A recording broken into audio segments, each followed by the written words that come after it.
오늘 요한복음 5장 1절에서 15절까지의 말씀으로 은혜를 잠시 나누겠습니다. 그 앞에 이제 4장의 말씀을 보면요. 4장에서 예수님이 사마리아 여인을 구원하시는 장면이 나옵니다. 사마리아로 굳이 들어가셔서 그 더운 땡볕에 그 연못 옆에 앉아서 사마리아 여인을 기다리고 있다가 만나 그녀를 구원합니다. 그녀의 모든 삶을 아시는 주님이 찾아가셔서 메시아가 본인임을 당신이 메시아임을 가르쳐 주자 그 여인은 물동이를 버려두고 가서 전도를 하게 되고 많은 이들과 함께 그 구원의 진리를 예수님이 메시아임을 듣게 됩니다. 이어서 이제 바로 전단락에서는 왕의 신하의 아들이 아픈데 거의 죽어가는 그 가운데에서 예수님이 너희는 표적과 기사를 보지 못하면 도무지 믿지 않는구나 라는 책망을 하시자 그 왕의 신하가 그것을 듣고 회심을 하였는지 어땠는지 주여 내 아이가 죽기 전에 내려오소서 라고 하니 예수께서 이르시되 가라 내 아들이 살아있다 라고 합니다. 그런데 그 왕의 신하가 그 말씀을 듣고 집으로 향하는 길에 그 집에 있던 종으로부터 아이가 낳았다라는 소식을 듣게 되고 그 기적으로 말미암아 그 집안 온 집안이 예수를 믿게 되는 은혜를 누리게 됩니다. 오늘 말씀은 그 후에라는 말씀으로 시작을 합니다. 유대인의 명절이 되었다고 하는데 이 유대인의 명절을 신학자들이 한 두 부분으로 봅니다. 방금 전에 이제 유월절이 지나고 또 그 사마리아 여인을 구원하면서 예수님이 추수할 때가 가까웠다라는 말씀을 하신 것을 추측해 보면 이 유대인의 명절은 오순절쯤 되겠다라고 주장하는 분들이 있고요. 혹은 지금 2장에서도 유월절이 나오고 후에 6장에서도 유월절이 나오는데 그 사이에 또 다른 유월절로 보는 또 견해도 있습니다. 근데 그 후자의 견해가 조금 더 이제 지지를 받는 것이 그래야 유월절이 한 3번 정도 넘어가야 예수님의 공생애가 한 3년 조금 넘게 지지를 받는다고 하여서 그 후자의 내용이 좀 많습니다. 중요한 것은 그 유대인의 명절 이때는 사람들이 많이 모이는 날이라는 거예요. 오순절이든 유월절이든 간에 사람들이 많이 모이는 그때에 예수님이 유월절 예루살렘에 올라가십니다. 예루살렘에 있는 양문 곁에 여기가 문이에요. 문 게이트입니다. 쉽 게이트 문 양들이 다니는 그 문을 말하는 거예요. 그 양문 곁에 히브리 말로 베데스다라는 연못이 있게 됩니다. 거기에 행각 5이 있고 그 안에 많은 병자, 맹인, 다리 저는 사람, 혈기 마른 사람들이 누워 있습니다. 예루살렘 성 주변으로는 여러 가지 문이 있습니다. 어문이 있고요. 물고기들이 왔다 가는 어문이 있고 또 수문이 있고요. 또 방금 말씀드린 대로 양문이 있고 또 마문이 있습니다. 그 중에서 이 양문은 성전에 제사하는 그 제단 근처에 있어서 아까 말씀드린 대로 양이 오가는데 그 가운데로 이제 그 양이 그냥 양이 키우는 양이 아니라 제물로 드려지는 그 양. 그리고 이제 어떤 주장에 따르면 이 베데스다 연못에서 초반에는 양들을 씻겼다는 그 하나님께 드리는 소나 양 제물들을 여기서 씻겨서 제단으로 올라갔다라고 하는 사람들도 있습니다. 다만 이 양문 곁에 그래서 이제 또 어떤 분은 여기에서 말씀하시기를 예수님이 어린 양이시니 그 양문을 통해서 들어가셨다라는 거예요. 우리의 어린 양, 우리의 그 구원해 주시는 그 보혈을 흘리시는 어린 양 예수를 의미하기 위해서 이 양문 곁에 예수님이 가셨다라고 또 말씀하시기도 합니다. 아무튼 그 양문 곁에 베데스다라는 못이 있는데 이 베데스다라는 말은 우리 그 책의 옆에 보면 자비 없는 자비의 집이라고 그러죠. 베데스다가 자비의 집이라는 뜻이 됩니다. 그 베데스다라는 못이 있는데 거기에는 사람들이 주변에 누워 있습니다. 왜냐하면 물의 움직임을 기다리고 천사가 못에 내려와 물을 움직이게 하는데 그 가운데 먼저 들어가면 병이 낫는다. 네, 여기에도 또 두 가지 견해가 있어요. 하나는 이 베데스다 못이 지하에서 간헐적으로 물이 솟아난다는 겁니다. 이제 온천수죠. 온천수가 질병, 어떤 치유, 어떤 피부병 같은 것들을 낫게 해준다 하여서 지금 방금 여기에 기록한 천사가 내려와서 병을 고쳐준다라는 전설이 되기도 하였다라고도 하고요. 그리고 중요한 것은 여기는 못이어서 얕었답니다. 그래서 아이들이 수영을 하고 놀기도 했대요. 그런 곳인데 이제 가끔 간헐적으로 물이 솟아나는데 그 가운데에서 피부병이 낫거나 병이 낫기도 하였다. 그리고 또 하나의 주장은요. 여기 기록된 대로 천사가 가끔 내려와서 물을 움직이고 어떤 병이든지 고쳐주셨다라는 거예요. 하나님께서는 충분히 이렇게 고쳐주시기도 했다라는 것입니다. 그래서 두 가지 주장이 있는데 뭐 어떤 것을 취사 선택하든지 중요한 것은요.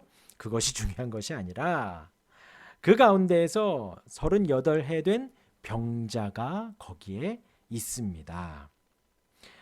38년이요. 38년. 꽤 오래 거기에 있게 되지요. 예수께서 그 누운 것을 보셨대요. 앉아있지도 못하는 거예요. 서있지도 못하고 누워 있습니다. 하도 오래 아파가지고 누워 있습니다. 그리고 병이 벌써 오래된 줄 아시고 그에 가서 물으십니다. 내가 낫고자 하느냐? 병자가 대답하지요. 이 병자는 지금 이분이 누군지 모르는 거예요. 그래서 말하기를 뭐라 그러냐? 주여, 물이 움직일 때에 나를 못에 넣어주는 사람이 없어 내가 가는 동안에 다른 사람이 먼저 내려가나이다. 그러니까 지금 여기에서 우리는 두 가지를 알 수 있는데 하나는 이 사람은 혼자서 거동을 한다 못한다? 못한다. 근데 이제 예수님 예전에 집에서 가르치실 때 지붕 뚫고 내려온 중풍병자가 있습니다. 근데 그 사람도 혼자 거동을 못했죠. 근데 그 사람에게는 4명의 친구가 있었어요. 그리고 지붕을 뚫고 내릴 만큼이면 그 친구를 많이 사랑했다라는 것이죠. 그 중풍병자에게는 친구가 있었는데 지금 이 사람은 그 친구도 없는 거예요. 친구도 없는 거예요. 오래 아프다 보니까 몸도 아프고 친구도 없고 마음도 아프고 가다 보면 다른 사람들이 먼저 가서 낫고 하니 지금 이 사람은 매우 힘든 사람이다. 그에게 예수님 다른 말하지 않습니다. 예수께서 이르시되 일어나 내 자리를 들고 걸어가라 하시니 그 사람이 곧 나아서 자리를 들고 걸어가니라. 예, 우리 방금 전에도 왕의 신하를 고치실 때에 예수님께서 가라, 내 아들이 살아있다. 그리고 여기에서도 일어나 자리를 들고 걸어가라. 두 개의 공통점은요, 예수께서 이르시되, 예수님이 말씀하신 거예요. 성경은 예수님이 하나님이시고 하나님의 아들이신 것을 증거합니다. 우리가 평생에 알아야 할 것은 예수님이 하나님이시라는 거예요. 예수님이 하나님의 아들이시고 예수님이 우리의 구원이시고 예수님이 나의 인생의 행복이고 복된 소식이라는 거예요. 성경은 신구약 전체를 통틀어서 그 말씀을 우리에게 증거하고 있습니다. 그리고 지금 예수께서 이르시되 내 아들이 나았으니 가라. 예수께서 이르시되 일어나 걸어가라. 하나님이 가라사대 하나님이 이르시되 빛이 있으라 하시니 빛이 있었고, 예수님이 하나님으로서 태초 전부터 온 세상을 말씀으로 만드실 그때에도 함께 하셨고, 성부 하나님과 지금 이 땅에 오셔서 공생에 사역하는 이때에도 사람의 몸을 입으셨지만 하나님으로서 하나님의 권능과 권위로 딱 한마디 하시는 거예요. 일어나 내 자리를 들고 걸어가라. 그 사람이 곧 나와서 자리를 들고 걸어가니라. 우리 주님이 구원자이십니다. 지금 그 예수님의 한마디에 이 사람은 인생이 바뀌고 삶이 바뀌고 고침을 받고 치유를 받고 소생되어지고 구원을 받게 된 거예요. 이제 이 사람은 혼자 걸을 수도 있고 이제 가서 친구를 사귈 수도 있고 친구를 만날 수도 있습니다. 이어서 그렇게 지금 어마어마한 사건이 일어났습니다. 근데 예수님이 성경의 요한이 딱 한마디를 덧붙여요. 이날은 안식일이니. 이게 뭐야? 뭐 소설이나 영화로 보면 뭐라 그래요? 복선이에요, 복선. 예수님이 고쳐주시고 살려주시고 기적을 베푸시고 하나님의 권능을 보여주셨는데 이제 무슨 일들이 일어나냐? 우리의 생각 같으면 할렐루야 호산나 하면서 사람들을 쫓아와서 사람들이 따르고 예수님을 높이고 예수님을 찬양하면 좋겠는데 이후에 나오는 모습은 사실 그렇지 않아요. 유대인들이 병 나은 사람에게 이르되, 같이 읽어볼까요? 시작. 안식일인데 내가 자리를 들고 가는 것이 옳지 아니하니라. 얼마나 사람의 마음이 완악하면요. 얼마나 완악하면 분명히 38년 동안 누워있는 것을 알았을 텐데요. 38년 동안 꼼짝도 못하고 다른 사람들이 뭐 친구가 데려다 주던 걸어가던 하는 것을 보는데 이 사람은 낑낑 기어서 다른 사람들 들어갈 때 베데스다 못에 못 들어가는 것을 분명히 봤을 텐데, 그러니 지금 이 말을 하는 거잖아요. 안식일에 내가 자리를 들고 가는 것이 옳지 않다. 대답하되 나를 낫게 한 그가 자리를 들고 걸어가라 하더라 하니 그들이 묻되 너에게 자리를 들고 걸어가라 한 사람이 누구냐? 알지 못하니. 예수께서 이미 피하셨음이라. 그 후에 예수께서 성전에서 그 사람을 만나 뭐라 그래요? 읽어봅시다. 시작. 보라, 내가 나았으니 더 심한 것이 생기지 않게 다시는 죄를 범하지 말라 하시니 그 사람이 유대인들에게 가서 자기를 고치신 이는 예수라 하니라. 이 38년 된 병자가 고침을 받고 예수님을 만나 걸어가고요. 자리를 들고 이제 마음껏 다니게 생겼어요. 그런데 예수님이 지금 다시 만나서 말씀하시기를 다시는 죄를 범하지 말라 하십니다. 그러니까 이제 오해하지 마실 것이 뭐 죄를 지어서 이 사람이 38년 동안 이랬다 그러면 안 돼요. 그러면 이제 우리도 두려워집니다. 어이구, 나는 이 사람 무슨 죄를 졌길래 38년 동안. 그럼 나는 그러면 큰일 나요. 이 38년 된 병자에게 주님이 온전한 구원을 허락하신 거예요. 그 구원에는 죄를 용서해 주시는 구원이 있고 그 구원에는 우리를 살려주시는 구원이 있고 그 구원에는 우리 인생에서 하나님을 찾고 하나님을 고백하는 것을 구원해 주시기도 하는 거예요. 반대로 그 전에는, 우리가 구원받기 전에는 하나님을 찾지 않습니다. 구원받기 전에는 우리는 이 땅이 전부라고 믿고 살아왔던 거예요. 그런데 구원받고 나니 이 세상이 전부가 아니라 하나님이 전부고 하나님이 왕이시고 하나님이 다스리시고 하나님이 만드신다라는 것을 알게 되는 것이죠. 지금 이 38년 된 병자에게 예수님이 병으로부터 구원해 주시고 나서 이제 죄로부터의 구원을 말하고 이제 더 이상 죄를 범하지 말라. 이제 성화되어 살아가고 하나님의 사람으로 살아가라는 거예요.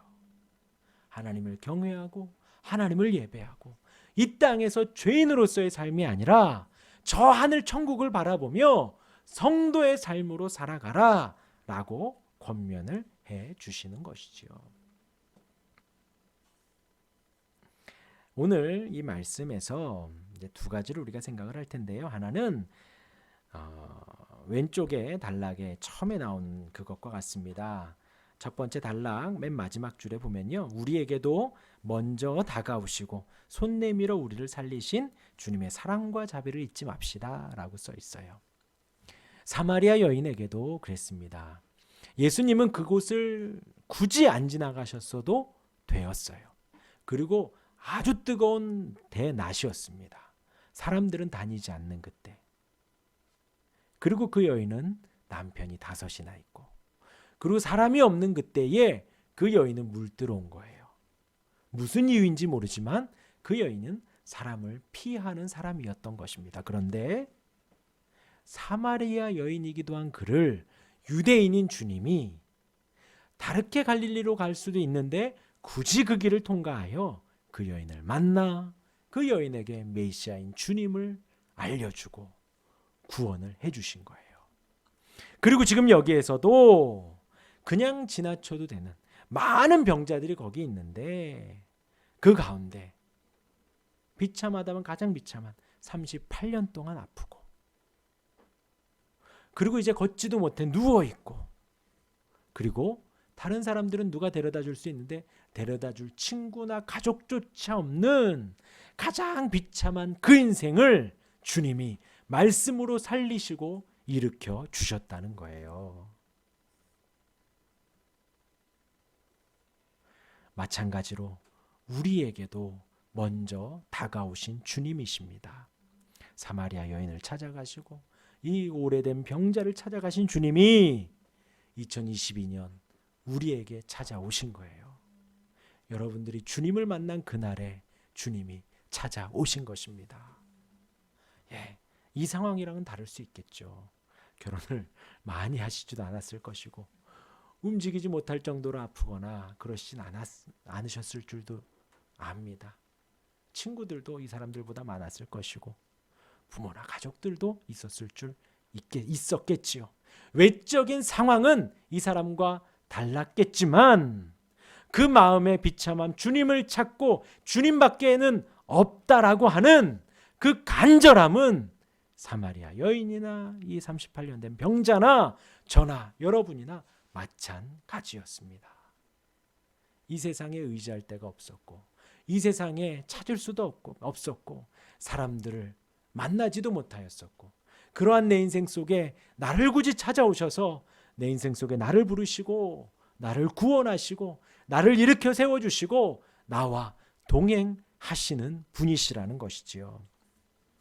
먼저 다가오셔서 손을 내밀어 우리를 살려주시고 우리의 친구가 되어주시고 우리의 전부가 되어주시고 우리의 구원이 되어주시는 주님이십니다. 그렇게 우리가 구원을 받았는데 그 사마리아 여인처럼 할렐루야 내가 구원받았습니다 하고 많은 이들을 전도하면 좋겠지만 사실 이 세상은 이 유대인들의 모습과도 같습니다. 내가 변화되고 내가 소망을 얻고 내가 생명을 얻고 내가 의지할 분을 얻었는데 세상에서는 안식일인데 네가 자리를 들고 가는 것이 옳지 않다. 주일인데 네가 오늘 어디 가는 게 옳지 않다. 왜 교회를 가느냐? 왜 하나님을 의지하느냐? 왜 하나님께 귀한 시간과 마음과 너 열정을 다 쏟아내냐? 라고 사람들은 조롱하고 손가락질 하기도 하는 것이지요. 그러나 그러한 갈등 속에서도 주님은 다시 나에게 찾아오셔서 다시는 죄를 범하지 말라 권면하십니다. 우리가 성도의 삶을 온전히 살아가기를 주님은 바라시는 거예요. 하나님의 자녀로 이 세상에서 승리하기를 바라십니다. 지금도 마찬가지로 하나님 보좌 우편에서 우리를 위하여 그렇게 기도하고 계시고 약속대로 오신 성령 하나님께서도 우리와 함께 하시며 우리를 도우시고 우리를 인도하시며 다시는 죄를 범하지 않도록 우리가 그 죄 가운데서도 구원받을 수 있도록 우리와 함께 하시고 우리를 인도해 주시는 거예요. 이 5장 1절에서 15절 아주 짧은 말씀이지만 사실 세상의 모든 것이 담겨져 있는 것 같아요. 이 베데스다 못이라는 것도 사실 먼저 간 사람만 치유를 받는다. 오늘 이 두 번째 단락에서 보면 실상은 1등만 고침받는 치열하고 살벌한 전쟁터라는 거예요. 하나님의 은혜가 과연 이럴까요? 전혀 그렇지 않습니다. 전혀 그렇지 않아요. 하나님은 내가 1등이라 그러면 나에게 오지 않으셔요. 내가 꼴찌라 그러고 내가 보잘것없다 그러고 하나님이 없으면 나는 살아갈 수 없습니다 라고, 내 인생에 나는 꼴찌입니다, 주님이 계셔야 합니다 라고 주님을 의지할 때 주님이 나를 찾아오시고 내 안에 들어오실 수가 있는 거예요. 그런데 나는 1등입니다, 나는 잘합니다, 나는 완벽합니다 라고 하면 우리 주님은 책망할 수밖에 없어요. 다만 성전 한구탱이에서 머리를 숙이고 무릎을 꿇고 나는 죄인입니다 고백하는 그 세리를 예수님이 칭찬하시는 것처럼 마찬가지입니다. 우리 교회 안에서도 마찬가지예요. 무엇인가 공부할 때 선착순 2명만 드리겠습니다. 선착순 5, 근데 요즘 코로나 그런 것 같아요. 뭐 우리는 상관이 없는데 큰 교회 같은 경우 이거 뭐죠? 자리 현장에서 예배하기 위해서 막 빠르게 뭐 로그인을 해야 된다 그러더라고요. 그래야지 그 정원 안에 들어서 예배를 할 수 있다고 하더라고요. 우리 하나님은 절대 그런 분이 아니십니다. 1등만 좋아하고 1등만 찾으시고 가장 먼저 가서 터치해야 되고 그런 거 아니에요.